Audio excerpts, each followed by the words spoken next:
अस्सलामुअलैकुम। GTV news के साथ मैं हूं अरीबा सुल्तान। हेडलाइंस आपने जाने, बुलेटिन का बाकायदा आगाज़ करेंगे। सबसे पहले आपको बताएं कि कराची में अदालती हुक्म पर इस्लामिया कॉलेज खाली कराने के लिए पुलिस का एक्शन।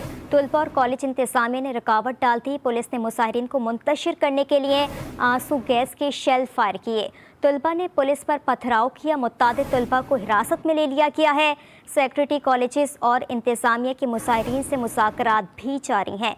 मज़ीद तफसीलात जानते हैं हमारी नुमाइंदा जमजम सईद से। जी जमजम, बताइएगा इस वक्त वहाँ कॉलेज के बाहर की क्या सिचुएशन है, और साथ ये भी बताइएगा कि मुज़ाकरात कहाँ तक पहुँचे।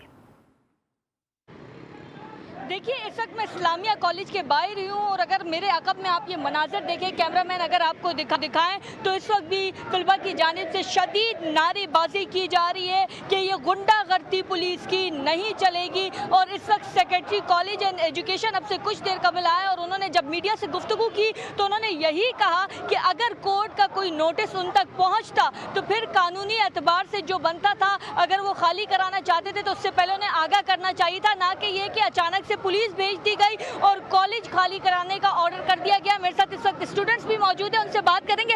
आप क्या कहेंगे? लाठी चार्ज हुआ, शेलिंग हुई, दूसरी तरफ से पथराव भी हुआ, क्या ये हो क्या रहा है? मैदान जंग बन चुका है। देखें, इस वक्त तो ऐसा लग रहा है हम कश्मीर में मौजूद हैं और हम कोई गलत लोग हैं जिनके सामने आगे इतनी सिपाही आके इकट्ठी हो गई है, या SSP साहब आके सरासर झूठ बोल रहे हैं कि वो कह रहे हैं मुझे नहीं पता कि कितनी गिरफ्तारियां हो गई हैं। SSP वाटर कैनन भेज सकता है, SSP अपने लोग भेज सकता है असला के साथ। SSP को ये नहीं पता उसके सबऑर्डिनेट क्या कर रहे हैं। तो सब SSP साहब को भी ये सोचना चाहिए कि यहाँ पे लोग पागल नहीं है, बेवकूफ़ नहीं है। उन्हें पता है। मेरे 5 लोग उन्होंने ज़ेरे हिरासत रखे हैं, 2 अभी और ज़ेरे हिरासत किए हैं। एक तालिब इल्म का उन्होंने होठ फाड़ दिया है। पुलिस को क्या मॉब कंट्रोल करना नहीं आता यहाँ पे? और ये पुलिस उस वक्त कहाँ चली जाती है जब जो है हमारे सड़कों पे स्ट्रीट क्राइम्स हो रहा होता है। ये आते हैं SM खाली कराने, ये आते हैं DJ खाली कराने, ये आते हैं इस्लामिया कॉलेज खाली कराने। अभी सिंध हुकूमत का एक नोटिफिकेशन आया, 1500 टीचर्स को हमने भर्ती का मुकम्मल कर लिया अमल। तो कहाँ पढ़ाएंगे उनको जब आप स्कूल खाली कर देंगे, कॉलेज खाली? ठीक है, बिल्कुल। आपने देखा कि स्टूडेंट्स भी मेरे साथ मौजूद थे और यहाँ पर secretary college and education Sindh की भी जो है मीटिंग चल रही है। अब देखना यह है कि आगे का लाए अमल क्या होता है, क्योंकि पुलिस का यही कहना है कि वो तो कोर्ट के ऑर्डर्स को जो है वो फॉलो करेंगे और आज हर हाल में ये इमारत जो है वो खाली कराई जाएगी। जी ठीक है जमजम सईद, आप हमें अपडेट कर रही थी, आपका बेहद शुक्रिया। इस्लामिया कॉलेज के प्रिंसिपल का कहना है कि कानूनी तरीके से इमारत खाली कराई जाए, कोर्ट नोटिस के बारे में इल्म नहीं था। हमारा केस हाई कोर्ट और सुप्रीम कोर्ट में चल रहा है। ये ज़बरदस्ती मुझे बाकायदा अपने ऑफिस से घसीट के बाहर निकाल रहे थे। मैंने कहा कि मुझे आपका जो भी नोटिस है वो सर्व नहीं हुआ है और न डिपार्टमेंट को सर्व हुआ है। तो डिपार्टमेंट ज़ाहिर है हम तो डिपार्टमेंट के मतलब वो जो भी अहकामात हैं उनको मानते हैं। तो डिपार्टमेंट की तरफ से भी हमें सर्व नहीं हुआ है और इनकी तरफ से भी सर्व नहीं हुआ है। तो हम कोर्ट का भी हुक्म मानते हैं और उनका एहतराम करते हैं यकीनी तौर पर। तो कम से कम हमें वो नोटिस तो सर्व हो।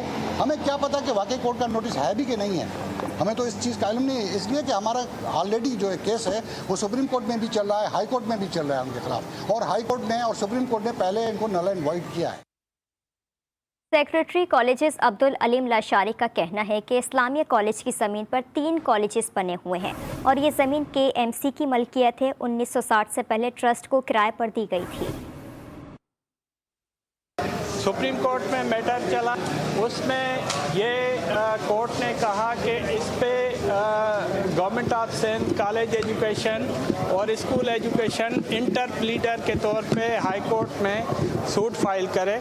वो हमने सूट फाइल किया है। In the meanwhile Islamic education trust ने नीचे लोअर कोर्ट से उन्होंने एक जो है वो इजेक्शन ऑर्डर लिया है। इस पे हमारा मौक़िफ़ क्लियर है कि ये ज़मीन KMC की है और उसके मद में हम हर साल रेंट जो है ऑफिशियल असाइनी को जो है वो पर मंथ हम पे भी करते हैं। इस्लामिया कॉलेज कराची के तनाज़े पर SSP ईस्ट अब्दुर्रहमान शरासी का कहना है कि हम कोशिश कर रहे हैं कि हाई कोर्ट के फैसले पर मिनो अन अमल दरामद कराएं। जब हम पहुंचे तो कुछ शरपसंद अनासर की जानिब से पुलिस पर हमला किया गया। पुलिस की जानिब से भी एक्शन लिया गया। जज का ऑर्डर है, ये सब कुछ सर्कुलेट हुआ है, जिसके अंदर उन्होंने बड़ा क्लियरली आपको बताया है कि हेड बैलेफ अपॉइंट किया था और उनको डायरेक्शन दी थी कि आप इनको प्लेंटिफ को आप इसको हैंड ओवर करें और अगर नहीं करते तो उसको सील करें। ऑनरेबल हाई कोर्ट के हेड बैलेफ आए तो यहाँ पर जब बातचीत हो रही थी तो कुछ शहर पसंद नासिर ने इस पर पथराव किया, जिस पे पुलिस को सिर्फ करने के लिए, इनको डिस्पर्स करने के लिए थोड़ा सा उनको जो है वो उनको डिस्पर्स किया। और अभी भी हमारी बातचीत चल रही है और हम कोशिश कर रहे हैं कि जो ऑनरेबल हाई कोर्ट की डायरेक्शन है इसको मानो में इम्प्लीमेंट करें और किसी किस्म का भी law and order situation create ना हो। कराची के इस्लामिया कॉलेज को अदालती हुक्म पर खाली कराने का मामला, पुलिस ने अदालती हुक्म में रुकावट डालने वाले मुत्तादिद तलबा को हिरासत में लेकर थाना जमशेद टाउन और सोल्जर बाजार मुंतकिल कर दिया। इस हवाले से मज़ीद तफसीलात जानने के लिए हमने राबता किया है अपने नुमाइंदे सौलत जाफरी से। जी सौलत, बताइएगा अदालती हुक्म में रुकावट डालने वालों के खिलाफ क्या कार्रवाई की जा सकती है और क्या मुल्ज़िमान के खिलाफ मुकदमा दर्ज कर लिया गया है? जी बिल्कुल, इस वक्त मैं मौजूद हूँ थाना जमशेद क्वार्टर थाने के बाहर। इस वक्त अब से कुछ देर कबल हमने देखा कि इस्लामिया कॉलेज में जो तनाज़ा चल रहा था ज़मीन का, जो कि अदालती अहकामात के बाद उसको खाली कराने के जो है वो अहकामात दिए गए थे। पुलिस हुक्काम जो है वो जब इस्लामिया कॉलेज पहुँचे हैं तो तलबा की जानिब से जो है वो एहतजाज किया गया है। पुलिस ये बताती है कि कुछ शरपसंद अनासिर थे जिनको हिरासत में लिया गया है और वो जो शरपसंद अनासिर हैं उनमें कुछ अफराद जो है वो थाना जमशेद क्वार्टर में, जबकि कुछ को जो है वो फुलजर बाजार मुंतकिल किया गया है। इस वक्त अब से कुछ देर कबल SSP ईस्ट हैं अब्दुल रहीम शिराजी, वो भी यहाँ पहुँचे थे और उसके बाद जो है वो उनसे हमारी बात हुई। उन्होंने ये कहा है कि जब तक कॉलेज इंतज़ामिया जो है वो अपनी ज़मीन को खाली नहीं करती उस वक्त तक जो है वो पुलिस वहाँ मौजूद रहेगी, क्योंकि अदालती अहकामात हैं कि कॉलेज को जो है फौरी तौर पर खाली कराया जाए या फिर उसको सील किया जाए। इस वक्त जो है वो कॉलेज इंतज़ामिया से मुज़ाकरात पुलिस की जानिब से जो है वो जारी हैं। SSP अब्दुल रहीम शिराजी का कहना है कि जो शरपसंद अनासिर थे उनको फौरी तौर पर हिरासत में लेकर थाने मुंतकिल कर दिया गया है। जी आगे बढ़ें, अभी बताएं पहलवानों के शहर गुजरावाला में बहादुर लड़की ने डाकुओं से असलहा छीनकर वारदात नाकाम बना दी। यूनिवर्सिटी की तालिबा बिस्मा अपनी वालिदा के साथ बैंक जा रही थी। इसी दौरान 2 डाकुओं ने उन्हें लूटने की कोशिश की। बिस्मा शाहिद ने जरत का मुजाहरा करते हुए डाकू से पिस्तौल छीन ली। मुसाहिमत को देखते हुए शहरी भी मौके पर जमा हो गए। शहरियों ने डाकुओं को पकड़कर पुलिस के हवाले कर दिया। साबिक वज़ीर-ए-आज़म इमरान खान पर हमले की तहकीकात जारी है। GIT ने मरकज़ी मुल्ज़िम नवीद से तफ्तीश शुरू कर दी है। मुल्ज़िम के मुताबिक इमरान खान लोगों को गुमराह कर रहे थे, जिस वजह से हमला किया। अकेले ही हमले की मंसूबाबंदी की। इसी हवाले से मज़ीद तफसीलात लेते हैं लाहौर से वक्कार शौकत से। जी वक्कार, बताइएगा मज़ीद क्या कहना है मुल्ज़िम का? जी बिल्कुल, पाकिस्तान तहरीक इंसाफ के चेयरमैन इमरान खान पर वजीराबाद में हमले का ये मामला है। GIT ने मुल्ज़िम नवीद से तफ्तीश शुरू कर दी है। ज़राए का कहना है कि इमरान खान जो है वो लोगों को गुमराह कर रहा था। मुल्ज़िम ने ये भी बयान दिया है कि जिसकी वजह से हमला किया। मुल्ज़िम ने बयान में कहा है कि अकेले ही हमले की मनसूबाबंदी की। मुल्ज़िम नवीद का GIT को ये भी बयान आया है कि कंटेनर के अगले पुलिस ना होने पर जो है वो कंटेनर के सामने आकर फायरिंग की। ज़राए का ये भी कहना है कि फायरिंग के बाद कंटेनर से दाएं गली में फरार होने वाला मुल्ज़िम जो है नवीद, उसने मजीद बयान में कहा है कि वहां से मैं पकड़ा गया। मुल्ज़िम ने कहा है कि मेरा किसी सियासी या दीनी जमात से कोई ताल्लुक नहीं। इसके साथ मुल्ज़िम ने बताया है कि मुझे किसी ने हमले करने के लिए कहा नहीं था। 2 घंटे तक हमले का इंतजार करता रहा। जी बहुत शुक्रिया वकार शौकत अपडेट करने के लिए। और इस्लामाबाद इंतज़ामिया ने 35 शराइत पर PTI को इस्लामाबाद में कोराल चौक से रवात तक रैली की इजाज़त दे दी। PTI के इस्लामाबाद रीजन के सदर अली नवाज अवान के डिप्टी कमिश्नर से मुलाकात के बाद NOC जारी किया गया। इस्लामाबाद से तमाम छोटी रैलियाँ कोराल चौक जमा होंगी। और कराची का मौसम बदलते ही सियासत में भी बदलाव आना शुरू हो गया। पहले मुस्तफ़ा कमाल ने तहरीक इंसाफ को सख्त तनकीद का निशाना बनाया, तो उसके फौरी बाद ही MQM पाकिस्तान ने भी इमरान खान और उनकी जमात को निशाने पर रख लिया।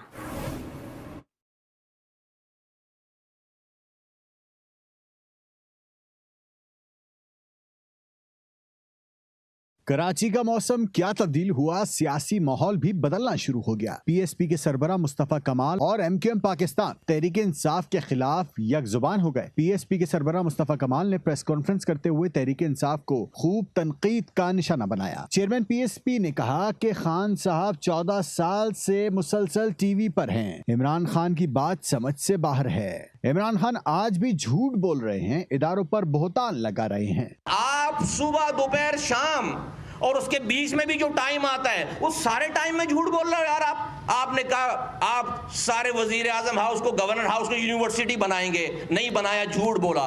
आपने कहा आप IMF के पास नहीं जाएंगे, जाना पड़े तो खुदकुशी कर लेंगे, गए, झूठ बोला। आपने कहा कि 90 दिन में करप्शन खत्म कर देंगे, नहीं किया, झूठ बोला। आपने कहा कि मुल्क में 50 लाख घर बनाएंगे, नहीं बनाया, झूठ बोला। आपने कहा कि 1 करोड़ नौकरी देंगे, नहीं दी, झूठ बोला। आप आज बैठकर झूठ बोल रहे हैं। आप इदारों के लोगों का नाम लेकर, इदारे पे नाम लेकर आप झूठ बहुतान तराशी कर रहे हैं। MQM पाकिस्तान ने भी खान साहब को पुराने वादे याद करवाते हुए सख्त जुमलों का इस्तेमाल किया है। ख्वाजा इजहार बोले कि PTI को हुकूमत मिली तो उन्होंने डाकू, चपड़ासी सब साथ रख लिए। बदकिस्मती से कुछ जमातों की जानिब से इदारों के खिलाफ हर्जा सराई हो रही है। MQM पाकिस्तान इदारों को बदनाम करने की भरपूर मजम्मत करती है। हमने प्राइम मिनिस्टर आपको बनाया, 7 सीटों पे बनाया, हमारी सीटें आपने छीनी, लेकिन इसके बावजूद हमने आपको बनाया। मुश्किल से मुश्किल हमने आपका साथ दिया। जब आपको इख्तियार चाहिए था तो पंजाब का सबसे बड़ा डाकू आपका सबसे बड़ा वज़ीर आला बन गया। जिंदा लाशें आपके लिए नफीस हो गई। फौज के तमाम जनरल मुहिब वतन जनरल, खान साहब आपको कोई हक नहीं पहुँचता कि कौन मुहिब वतन है, कौन मुहिब वतन नहीं। जो भी सिपह सालार होगा उसके पीछे पूरी फौज होगी, पूरी पाकिस्तान की आवाम। PSP और MQM पाकिस्तान की तहरीक इंसाफ के खिलाफ एक रोज में प्रेस कॉन्फ्रेंस से दोनों जमातों के दरमियान इत्तेहाद की उम्मीद पैदा हुई है। इमरान खान की कॉल मिस कॉल साबित होगी। जब से हुकूमत गई है ये पागल हो चुके हैं। वज़ीर बल्दियात नासिर हुसैन शाह का दावा। सक्खर में प्रेस कॉन्फ्रेंस करते हुए उन्होंने चेयरमैन PTI की सियासत को अजीब करार दे दिया। कहा इमरान खान खुद करप्ट हैं और इल्ज़ामात दूसरों पर लगा रहे हैं। उन्होंने तोहफा बेचकर खैर अखलाकी हरकत की। इमरान खान का मुस्तकबिल बिल्कुल तारीक है और आप सबके इल्म में है कि जब भी इनके इसकी कॉल की बात की जाती थी कि जी उन्होंने बड़ा कॉल दे दी है, तो मैं कहता था ये इनकी मिस कॉल साबित होगी और वो वैसे ही है। अब वो अजीब पॉलिटिक्स कर रहे हैं। खान साहब हुकूमत से जब फारिग हुए हैं, हुकूमत जब उनसे गई है तो बिल्कुल बौखलाए हुए हैं, बावले हुए हैं और उनका सिर्फ और सिर्फ मकसद हुसूल इक़्तिदार है। और गवर्नर सिंध कामरान टेसोरी ने कराची में इदारा नूरुल हक में अमीर जमात इस्लामी कराची हाफिज़ नईमुर रहमान से मुलाकात की। मुश्तरका प्रेस कॉन्फ्रेंस में अमीर जमात इस्लामी हाफिज़ नईमुर रहमान ने एक बार फिर कराची में बल्दियाती इंतखाबात के फौरी निकात का मुतालबा दोहरा दिया। बोले बाइख्तियार मेयर शहर के मसाइल हल कर सकता है। गवर्नर सिंध कामरान टेसोरी ने कहा कि बल्दियाती इंतखाबात से कबल दुरुस्त हल्का बंदियाँ ज़रूरी हैं। कोशिश करूँगा हाफिज़ नईमुर रहमान की तजावीज़ पर अमल हो। कोई भी ऐसा काम हल तलब नहीं हो सकता जब तक आप टेबल पर ना बैठे। ये ज़ाती हैसियत में ना नईम साहब का कोई अपना एजेंडा है कि वो मेयर बन जाएं, ना किसी सियासी जमात का है। सब यही चाहते हैं कि शहर की भलाई हो और शहर की भलाई में शहरियों को ये हक हासिल होना चाहिए कि वो किस को अपना नुमाइंदा चुनते हैं, किस को वो अपना मेयर देखना चाहिए। जहाँ तक इलेक्शन है, इलेक्शन अपने वक्त पर होगा, अब इंशाल्लाह फैसला होगा, इलेक्शन भी होगा और आर्मी चीफ की तकर्रुरी तो हो ही रही है, मेयर भी इंशाल्लाह जल्दी मुंतखब हो। DG rescue doctor Rizwan Naseer की वज़ीर आला से दोस्ती काम कर गई। चौधरी परवेज इलाही ने रूल्स एंड रेगुलेशन तोड़कर डॉक्टर रिजवान नसीर को तरक्की दे दी। रूल्स के बरक्स डॉक्टर रिजवान नसीर को ग्रेड 21 में तरक्की दी गई है। इसी हवाले से बात करते हैं ब्यूरो चीफ लाहौर अरसलान रफीक भट्टी से। जी अरसलान साहब बताइएगा। जी बिल्कुल, ये डीजी हैं रेस्क्यू 1112 पंजाब के डॉक्टर रिजवान नसीर। इनको कॉन्ट्रैक्ट पर भर्ती किया गया था ग्रेड 20 में, जबकि इनको अब ग्रेड 21 में तरक्की दे दी गई है और इनको रेगुलर करने के लिए काबीना ने मंजूरी भी दी है। लेकिन ये सरीहन जो है ये रूल्स रेगुलेशंस और कानून की खिलाफ वर्जी है। कोई भी प्राइवेट शख्स जो प्राइवेटली भर्ती किया जाता है या कॉन्ट्रैक्ट पर भर्ती किया जाता है उसको ग्रेड 21 रेगुलर नहीं किया जा सकता। और वैसे भी उनकी उम्र इस वक्त 58 साल के करीब हो चुकी है और 58 साल के बंदे को किसी भी सूरत में कोई लॉ ऐसा नहीं है पंजाब के अंदर कि आप अगर उसको कॉन्ट्रैक्ट पर भर्ती करें तो उनको उसके बाद उसको रेगुलराइज कर दें, ये मुमकिन नहीं है। लेकिन बहरहाल काबीना में जो है उन्होंने मंजूरी भी ले ली है और काबीना ने उनको ग्रेड 21 दे दिया है, जो कि कानून आइन की भी खिलाफ वर्जी है। लेकिन चूंकि ऑर्डर बहुत ऊपर से आए हैं तो लिहाजा कोशिश यही है कि जी उनको हर सूरत उनको अकोमोडेट करना है। डॉक्टर निसार नसीर जो है वो अब ग्रेड 21 के अफसर हैं, बगैर किसी भी उन्होंने कोई आना था पब्लिक सर्विस कमीशन के थ्रू आए हैं, ना ही वो किसी और टेस्ट पास करके आए हैं। लेकिन चूंकि डायरेक्ट भर्ती थे, कॉन्ट्रैक्ट पे भर्ती थे, माजी में चौधरी परवेज इलाही साहब जो वजीर आला पंजाब है उन्होंने भर्ती किया था, तो उनकी दोस्ती उनसे काम कर गई और वो ग्रेड 21 के अफसर कहलाएंगे। जी, काबीना ने भी इसकी मंजूरी दे दी है, जो कि सरासर कानून और आइन की खिलाफ वर्जी है। अरसलान रफीक भट्टी अपडेट कर रहे थे, आपका शुक्रिया। और उधर डेरा बुगटी की तहसील सुई में दहशतगर्दी के खिलाफ और पाक फौज के हक में बटेरा मोहम्मद बख्श की सरबराही में अमन रैली निकाली गई। शिरका ने हाथों में बैनर्स और प्ले कार्ड्स उठा रखे थे जिन पर पाकिस्तान जिंदाबाद के नारे दर्ज थे। शिरका ने खिताब करते हुए कहा कि मुल्क फौज की वजह से कायम है, इलाके में क़याम अमन के लिए FC ने कुर्बानियाँ दी।